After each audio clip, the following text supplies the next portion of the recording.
नमस्कार दोस्तों, स्वागत है आप सभी का भारत संवाद में। तो दोस्तों, आप लोगों ने पिछले कुछ दिनों में एक न्यूज तो जरूर सुना होगा कि सैम अल्टमैन फायर हो गए। 4 दिन बाद मिहिर वापस आ जाता है।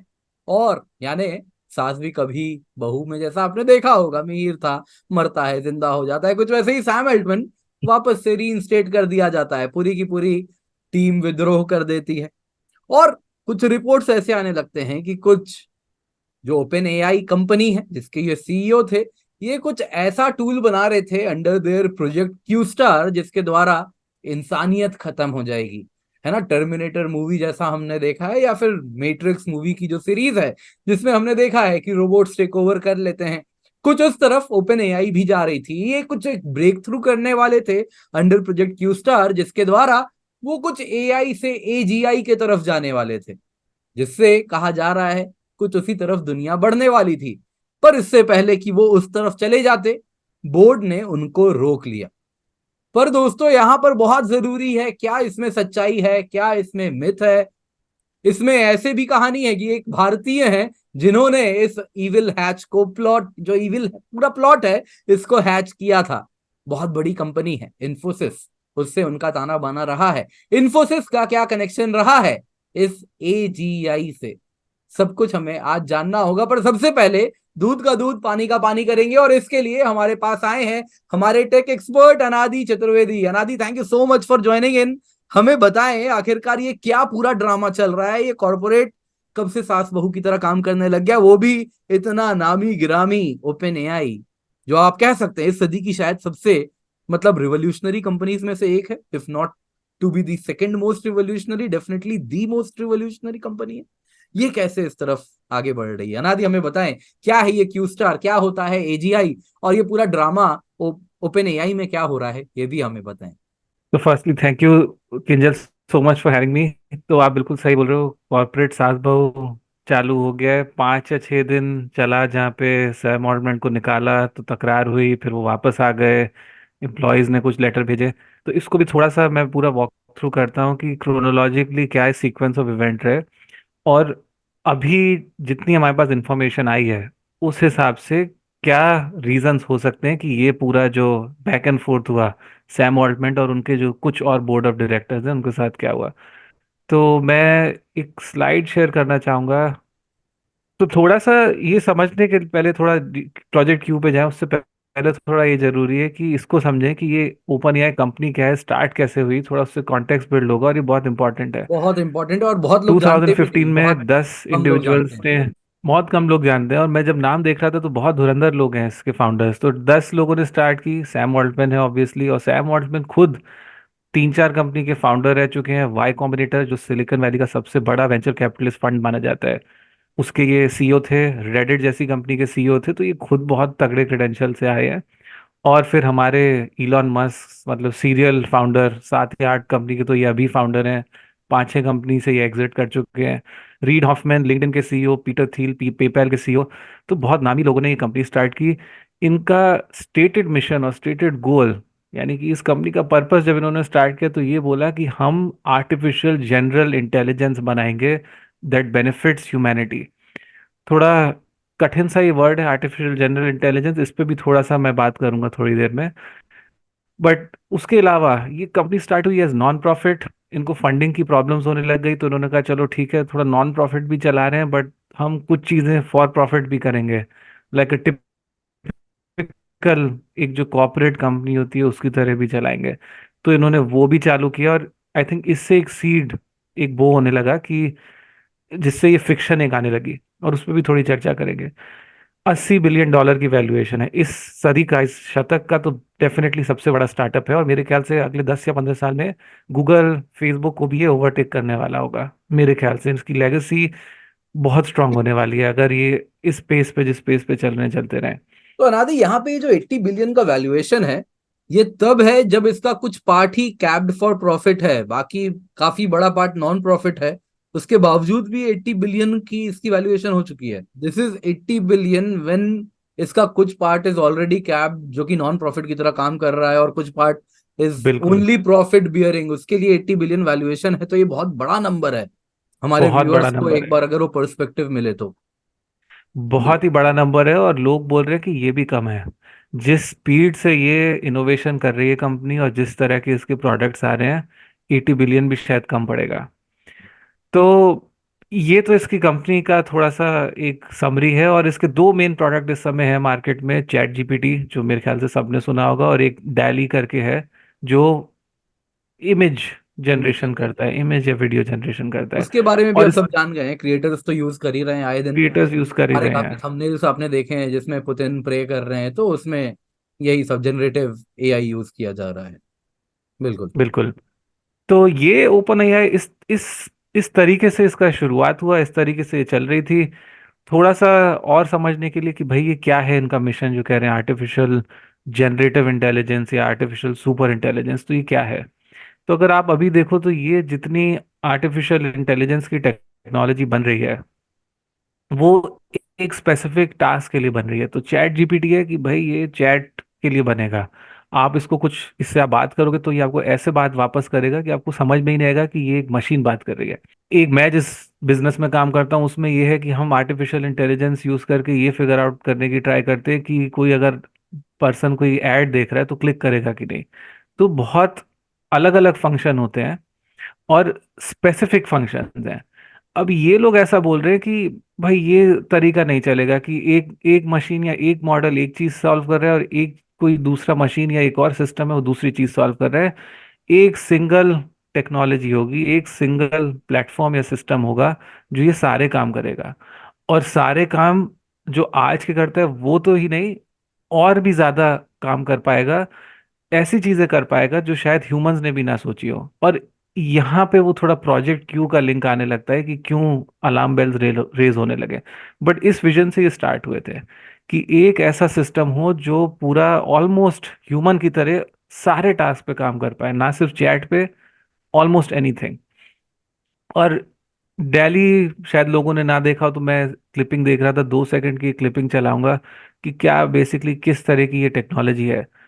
और अगर यूट्यूब लोड हो जाए तो A हम koala दो dunking a सेकंड देख सकते हैं। basketball and turn them into photorealistic images that have never existed before. Dolly 2 can also तो बेसिकली पॉइंट ये है कि आप टाइप कर दो और फिर ये टेक्नोलॉजी अपने आप फिगर कर लेती है कि कैसे रियलिस्टिक सी हम एक इमेज बना सके। तो ये बेसिकली एजिया है, इस मिशन से realistically स्टार्ट हुआ edit and था। अब नादी, यहाँ मैं पे आपको जानना मैं चाहूंगा कि रोकूंगा। एक बार हमारे ऑडियंस हाँ। को थोड़ी क्लैरिटी मिले, एक बार प्रीवियस स्लाइड में आप एक बार अगर चले जाएं, तो जैसा बिल्कुल। आपने बताया, ये जो जनरेटिव इंटेलिजेंस यहाँ हो रहा है ये स्टिल एएनआई का ही पार्ट है, क्योंकि वो डेली काम करता है बस इमेज जनरेशन। जैसे हमारा चैट जीपीटी है वो काम करता है ऑफिस असिस्टेंट, जो कि आई गेस विंडोज एक्सपी के जमाने से, उससे भी पहले से आ रहा है, तो बस हम्म। एडवांस्ड फॉर्म का। तो ये सभी के सभी एएनआई हैं। और प्रोजेक्ट क्यू स्टार एजीआई की तरफ जा रहा है, जहां पे ह्यूमन लाइक टास्क सब कुछ वो परफॉर्म कर दे, कुछ ऐसा होने वाला है। और नेक्स्ट स्टेज है बिल्कुल। Super intelligence. तो बिल्कुल। तो प्रिडिक्ट एक चीज होती है कि प्रिडिक्शन करना, और आप मशीन को इस तरह से आप लिखते हो सॉफ्टवेयर, या आप इस तरह से ये आर्टिफिशियल इंटेलिजेंस मॉडल बना रहे हो कि वो एक पर्टिकुलर चीज प्रेडिक्ट करेगा। जैसे अगर मैं काम जिस इंडस्ट्री में करता हूँ उसमें हमारा पूरा जो फोकस होता है वो ये होता है कि भाई ऐड हम दिखा रहे हैं तो यूजर क्लिक करेगा कि नहीं। पूरा फोकस उसी पे है। वैसे ही अभी जो चैट जीपीटी या ओपन एआई कंपनी है, ये बहुत सारा फोकस लगा रही है कि भाई हम कैसे कंटेंट क्रिएट कर सकते हैं थ्रू टेक्स्ट। अगर आप टेक्स्ट की बात करोगे तो चैट हो गया, वीडियो होगा तो ये डाली हो गया। बट बेसिकली प्रिडिक्ट कर रहा है या बना रहा है सेंटेंसेस, फिगर आउट कर रहा है कि भाई कैसे मैं सेंटेंस बनाऊं कि ये इतना अच्छा हो कि लोगों को आराम से समझ में आ जाए। बट आर्टिफिशियल जनरल इंटेलिजेंस कह रहा है कि ये सिर्फ इस तरह के काम नहीं कर पाएगा, और भी बहुत तरीके के काम कर पाएगा।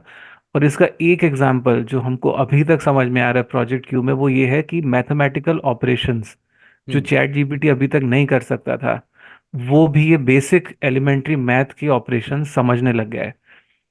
कि जैसे ट्रिग्नोमेट्री हो गई या पाइथागोरस थ्योरम जैसे हम लोग पढ़ते थे, ह्यूमंस को पता नहीं कितने हजारों साल लगे होंगे वो पाइथागोरस थ्योरम बनाने में।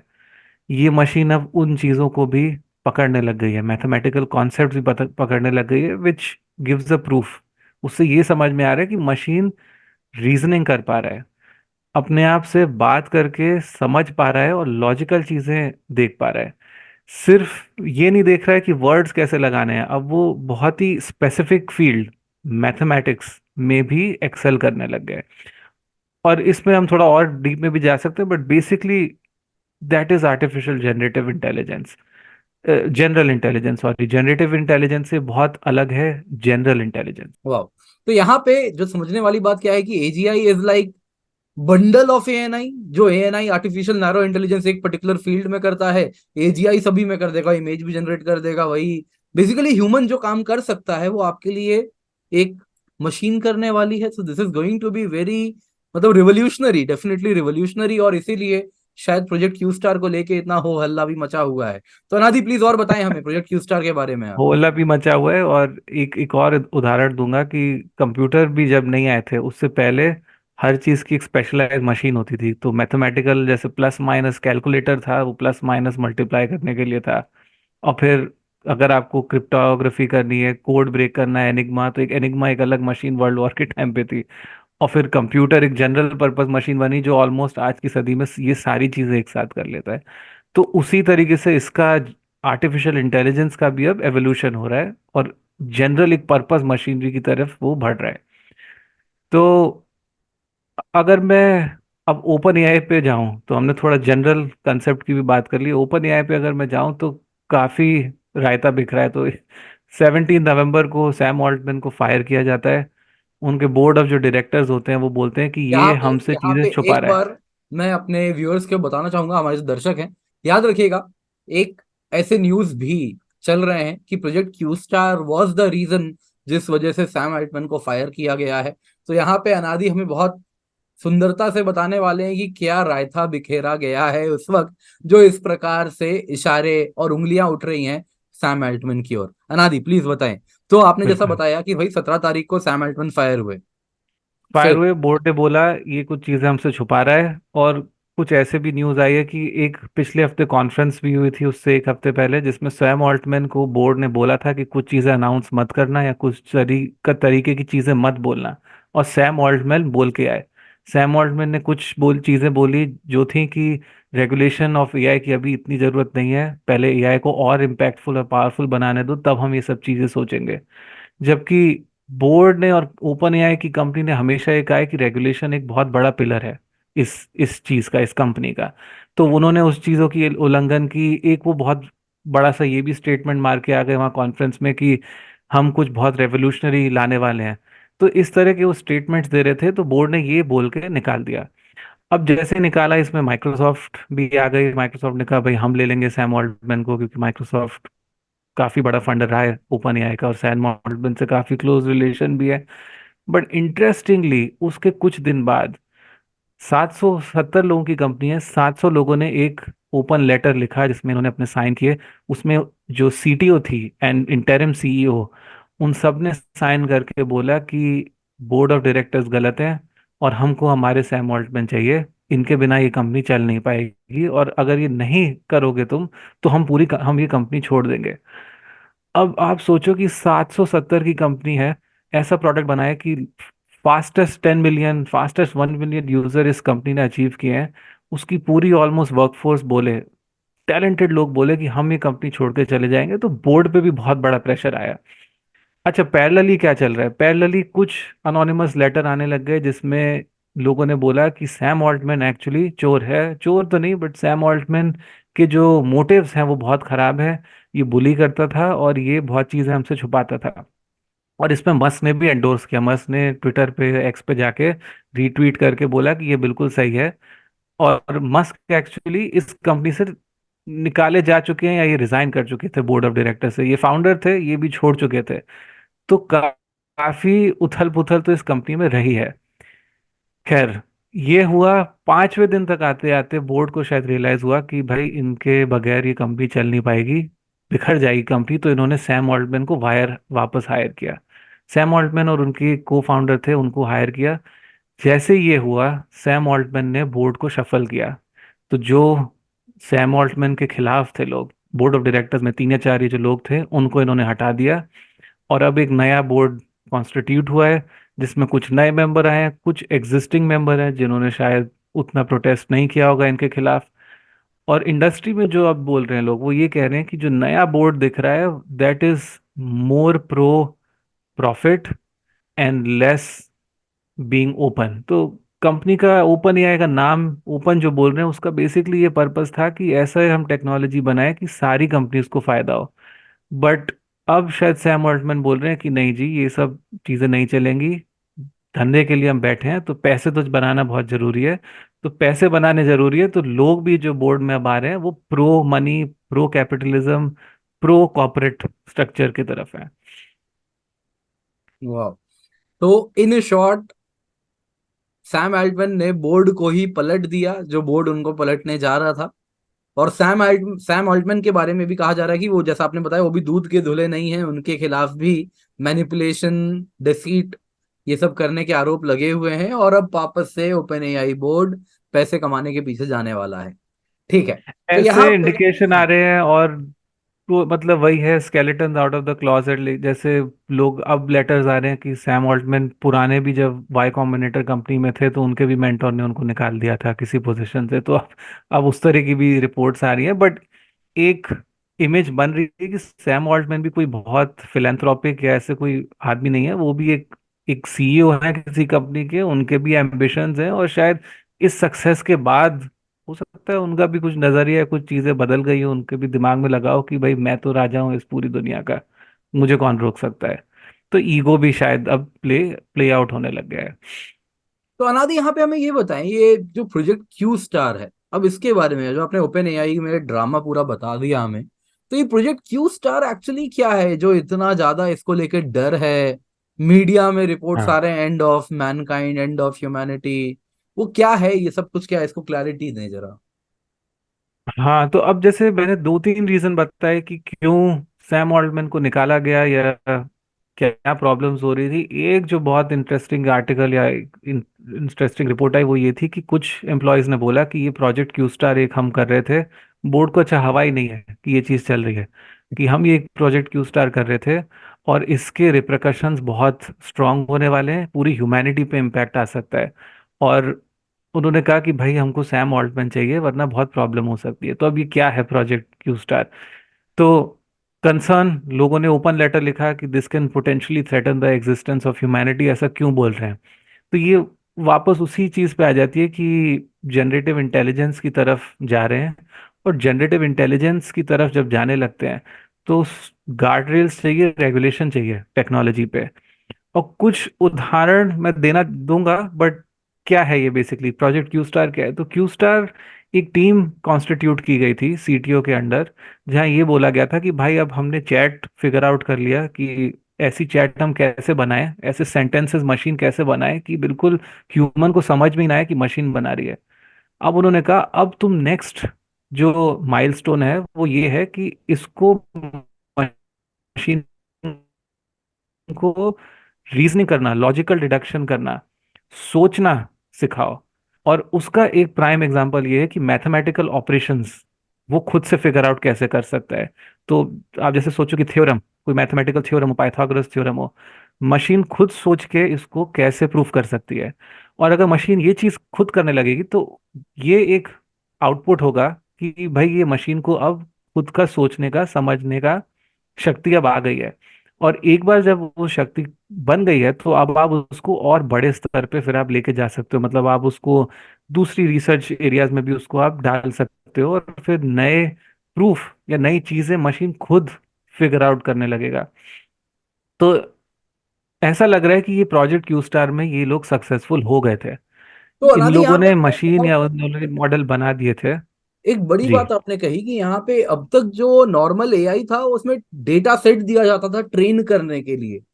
यहाँ पे बिना डेटा सेट के मशीन खुद अपने आप को सेल्फ ट्रेनिंग कर रहा है, जैसे एक छोटा बच्चा अपने आप को हिट एंड ट्रायल कर करके सिखा लेता है चीजों को। क्या कुछ उस प्रकार से ये एजीआई काम कर रहा है, आर्टिफिशियल जनरल इंटेलिजेंस? बिल्कुल। तो एग्जैक्टली यही पॉइंट है कि अभी तक जो चैट जीपीटी का जो पूरा फंडा है वो ये है कि खूब सारा उसने पूरे इंटरनेट में जितना टेक्स्ट है सारा पढ़ लिया है। वो टेक्स्ट को पढ़ के उसने सारे पैटर्न फिगर आउट कर लिए कि अच्छा ऐसे मैं सेंटेंस लिखूं तो ये टोन है उसका, ये सेंटिमेंट है, यहाँ पे ये सार्केज्म है, ये ह्यूमन इमोशन रिफ्लेक्ट हो रहा है। और वो उसको समझ गया है। बट मैथ एक बहुत ही स्पेसिफिक रूल ड्रिवन और बहुत ही स्पेसिफिक एक चीज है, मतलब उसमें कोई दो, उसमें सब्जेक्टिविटी बिल्कुल नहीं है। तो अब अगर ये मैथमेटिकल प्रूफ्स भी करना है कि ये मशीन अब ऑब्जेक्टिवली सोचना सीख गई है, ऑब्जेक्टिवली सोचना सीख गई है, और मैथ और साइंस जैसी चीज में जब कोई मशीन सीखने लगेगी तो उसका मतलब ये होगा कि ये खुद का भी एक उसका एक तरीके से दिमाग भी बन गया है। तो मैं वापस बोलना चाहूंगा, चैट जीपीटी बहुत एडवांस टेक्नोलॉजी है, but at the end of the day it was basically कि खूब सारा डेटा पढ़ लिया है, उसके बेसिस पे उसने कुछ पैटर्न फिगर आउट कर लिया और उस पैटर्न को अप्लाई कर करके वो कुछ काम कर रही है। बट अब आप सोचो कि ये पैटर्न के बियॉन्ड है, क्योंकि आप जब मैथमेटिकल प्रूफ्स कर रहे हो विदाउट एनी प्रायर नॉलेज, तो आप कुछ नई खोज कर रहे हो, नई डिस्कवरी कर रहे हो। और अभी तक सिर्फ देखा जाए तो ह्यूमन काइंड ने, ह्यूमन सिविलाइजेशन ने ये पूरा किया है। तो machines will probably be the only other thing outside of human race जो इस ये तरह की कर चीज कर चुकी पा रही है। तो अगर तो इसको चैट कंसर्न हुआ जीपीटी और एक इसमें रट्टू बहुत लोगों तोता ने है इंटरनली फ्लैग किया। तो ये एक इंसान है, यही दोनों में अंतर है। एक रट्टू तोता है जो तोते की तरह बस पढ़ के बोल रहा है, वही का वही बता रहा है जो आपने ऑलरेडी उसको दिया है। दूसरी तरफ ये सब कुछ फ्रॉम स्क्रैच बिल्ड करके आपके लिए बिल्डिंग खड़ी करके रख दे रहा है। तो ये तो बहुत बड़ा जाइंट लीप है, definitely it's a giant leap. और इसीलिए शायद प्रोजेक्ट क्यू स्टार को लेके बहुत जाइंट इतना एलिट, ज्यादा ह्यू एंड क्राई मचा हुआ है। हाँ नादी, बताएं हमें बहुत फिर। लीप है, बहुत जी। लीप है। और इसमें साइंस फिक्शन में, और जब इंडस्ट्रियल रेवोल्यूशन भी आया था तब बहुत लोगों ने फोरकास्ट किया था कि एक डिस्टोपिक, एक ऐसा बन जाएगा कि देखिए हमारे ह्यूमन काइंड में भी बहुत एक इनसिक्योरिटी है कि हमने भी कोई बहुत प्रोग्रेस किया है बट उसके बहुत सारे नेगेटिव इफेक्ट्स भी रहे हैं। तो बहुत एक ये डर है कि मशीन इतनी ऑब्जेक्टिव सोचती है कि शायद वो बोले, जब सीखने लगे समझने लगे, बोले कि ये ह्यूमंस ही यूजलेस हैं, ये ह्यूमंस ही वेस्ट हैं और इनको एलिमिनेट करना बहुत जरूरी है। अब ये बहुत एक्सट्रीम है, इस पर बहुत सारी मूवीज बनी है, hit movies, matrix, terminator, I robot, will Smith, Arnold Schwarzenegger, सब लोग आ चुके हैं। कॉमन थीम वही रही है कि मशीन ने डिक्लेयर कर दिया कि भाई ह्यूमन रेस के बस की नहीं है, अब हम पृथ्वी को चलाएंगे। इसमें इनसिक्योरिटी है, इसमें ये डाउट्स भी हैं। तो इसलिए भी ये थोड़ा रेज हो रहा है फ्लैग कि प्रोजेक्ट क्यू स्टार में हम उस पाथ पे अब चलने लगे हैं जहां मशीन के पास शायद ये कैपेबिलिटी आ जाए सोचने की। और अब आप ऐसा सोचो कि सपोज इस तरह की टेक्नोलॉजी हमारी डे टू डे लाइफ में है, सपोज ट्रैफिक लाइट मैनेज कर रही है, इलेक्ट्रिक ग्रिड मैनेज कर रही है, और इसको लगे कि नहीं ये बहुत ही इनएफिशिएंट है, अनऑप्टिमल है, इस एरिया में बिजली देने की कोई ज़रूरत नहीं है, इसका सपोज जीडीपी आउटपुट ज़्यादा नहीं आता है, मैं तो दूसरी एरिया में राउट करूंगी। इस तरह के ये जब करने लगेगी डिसीजंस मशीन, तो ह्यूमंस को ऑब्वियसली इसका बहुत लॉस हो सकता है। तो मेरे ख्याल से मतलब एक एथिकल ये डिलेमा है सिनेरियोज इसमें है, ये कि जो machine ethical end of dilemma the है। डे किसको इम्पोर्टेंट समझती है? क्या वो ह्यूमन लाइफ को, एक लाइफ को, क्या वो इम्पोर्टेंट समझेगी? जो हमेशा से एक मॉडल, एक क्वेश्चन रहता है, मॉरल क्वेश्चन रहता है, दो लाइफ है, दूसरी तरफ एक लाइफ है, वो किसको वैल्यू करेगी?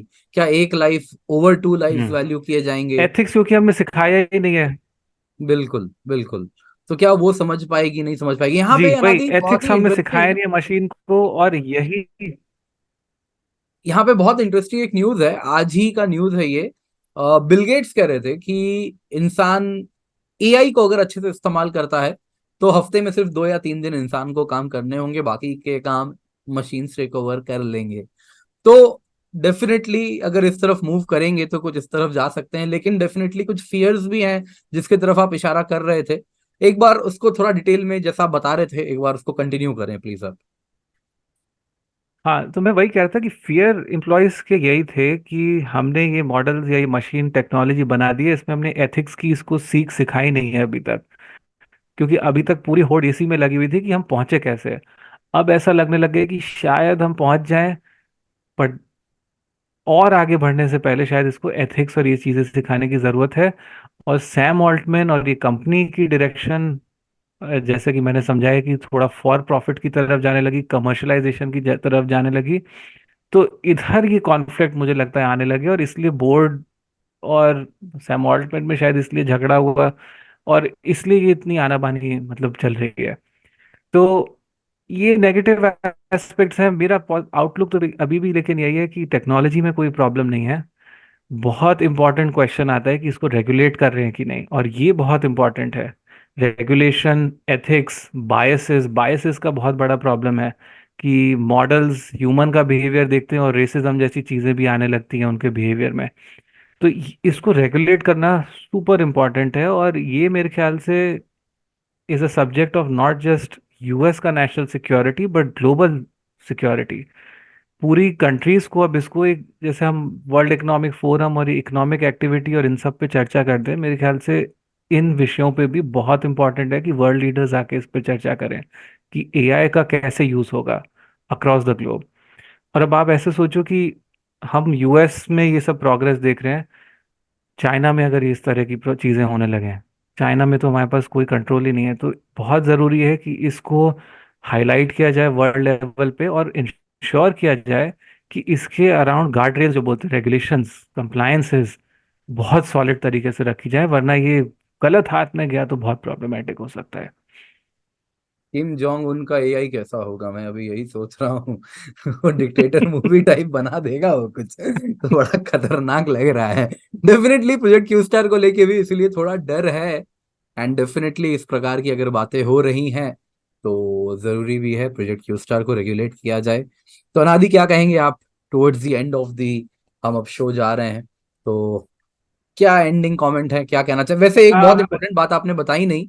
एक, आपने, हमने डिस्कस किया था कि एक इंडियन भी जुड़े रहे हैं इस पूरे मुद्दे के साथ, ओपन एआई के साथ, तो उस पे भी हमारे दर्शक इंतजार कर रहे हैं उसके बारे में भी जानने का, तो बताएं जरा उनके बारे में भी।